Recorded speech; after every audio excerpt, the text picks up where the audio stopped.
G'day, I'm Lee Evans, State Member for Heathcote, and I'm here today with a local naturopath. Hello, how are you? Hi Lee, I'm Emily Zeteric. I'm a local naturopath. I started a company called Naturally Active because I'm very passionate about getting lots of people as healthy and active as possible. So I've joined up with Lee to start this program, and he's going to explain a bit more about it. It's the Healthy Heathcote 90-day challenge. We're going to set you small goals so you can have small steps towards a healthier you. Now we're here today in the beautiful Tumbling Waters Resort at Stanwell Tops, and they've kindly allowed us to do some filming to allow the natural environment to inspire people to get a healthier outlook on life. So the first step that we're going to do is water. Water. Yeah.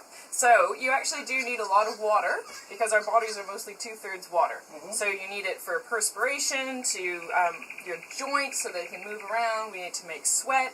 We need to move minerals around our bodies, and we need to excrete all the toxins out of our bodies. So it's really important, and we can't store it, so we do need to drink lots of water all the time. So how much water do we need per day? Well, that's a good question. So the general rule is that we need about 2 liters. Because if we don't get this water, you get loads of symptoms. You get tired, you get headaches, constipation, even bad breath, just random things. And so you do need about 2 liters of water. So we've just marked on this jug about 2 liters of water here, and that's the eight glasses of 8 ounces. Well, I'll show everybody how many 600ml bottles it takes to get to that 2 litres. And so that amount is going to vary. I mean, it depends on how big you are, how hot a day it is, how much exercise you do, and it's also really important about caffeinated beverages. So if a caffeinated beverage, caffeine is actually a diuretic, so that means that it actually makes more water come out of your system. And so a lot of people say that, oh, I drink lots of tea and coffee, but those don't count. Those are caffeinated beverages, so they don't count towards your water intake. So what I tell people is that whenever they actually drink a caffeinated beverage, if they drink 1 cup of caffeinated beverage, they need to drink a cup of water. And then they're back at 0. And then they have to drink their 2 liters on top of that. Right, okay. That's a lot of water though, isn't it, in one foul swoop? It can be. So we're not going to start tomorrow. We don't want people to drink 2 liters of water. What we want everyone to do is actually just to start really slowly. So the task this week is to just drink 250 mils more each day. So 250 mils doesn't seem a lot. It really isn't. And that's all everyone has to do. So every day, drink that much water.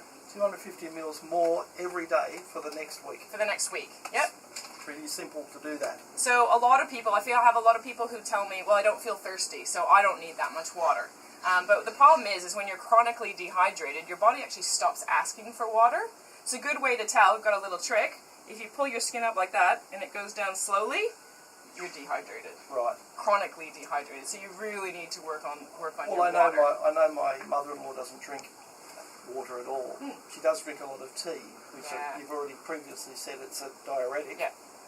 And I would assume that her skin probably wouldn't bounce back. Probably not, no. So the other issue which might be her problem too, is that a lot of people don't like the taste of water, and so that's why they drink the teas or coffees. But you've got some options. Yeah, now everybody likes a little bit of watermelon, so I'm just going to cut a little bit of watermelon off. As easy as that. Perfect.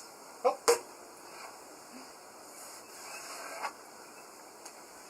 So while you're doing that, I just want to actually give everyone just one more small task. A lot of times people don't take the time to do things like this. We rush around and we eat while we're driving or walking. We eat because we're bored. We actually eat when we're thirsty. And this is called mindless eating, when you're just eating and not even thinking about what you're eating. And that can actually lead to eating too much and gaining weight and just not really appreciating your food. So what we want to do is we actually want to practice mindful eating just for 1 meal in the next week. And what that is going to be is I want everybody to, when you think you're hungry, just take a moment and actually decide if you're actually hungry or you're actually thirsty. I mean, have a drink and see. And if you are hungry, then have a think about what you really feel like eating. Don't just rush for the first thing that you see. And then lay it out nicely, something pretty like this. And then take a few breaths to actually relax before you eat. And then eat slowly, put your fork down after each bite. and really appreciate the smell and the taste and the texture of the food that you're eating. You find that you end up eating less because you're more listening to your body and when you feel that it's full, and you'll appreciate your food a bit more. And I think also that, you know, a lot of people in the busy times are watching the news or watching it. Yep. You know, if anything's worse for your digestion at the moment is watching the news. Yeah. So you're not paying attention to what you're actually eating. Yep. So you wolf it down. You go and have maybe a coffee after Yep. dinner, and you know it's all heading in the wrong direction. So thank you very much for those fantastic tips. As you can see, we put a little bit of mint and some watermelon in 2 litres of water, and that's a way you can keep it in the fridge and enjoy your water. So what we want to do for the next week is maybe you could just write it down for everybody quickly. Certainly. We're just going to do 250 mils each day of water, and then all you want to do is just one time this week practice mindful eating. And just usually dinner is an easier one, but maybe lunch or breakfast.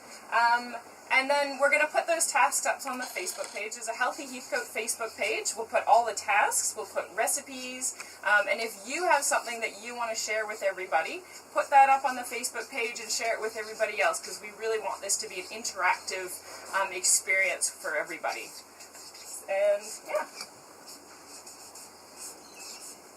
Perfect. Thank you for joining us for the Healthy Heathcote 90-day challenge. This is the first of a series of small videos to show you how you can take small steps for better health and well-being. Thank you for joining us today, Emily. No problem, Lee. What's the next video about? The next video is about fats. Good fats and bad fats. I thought all fats were bad, Emily. You'll find out, won't you? Stay tuned.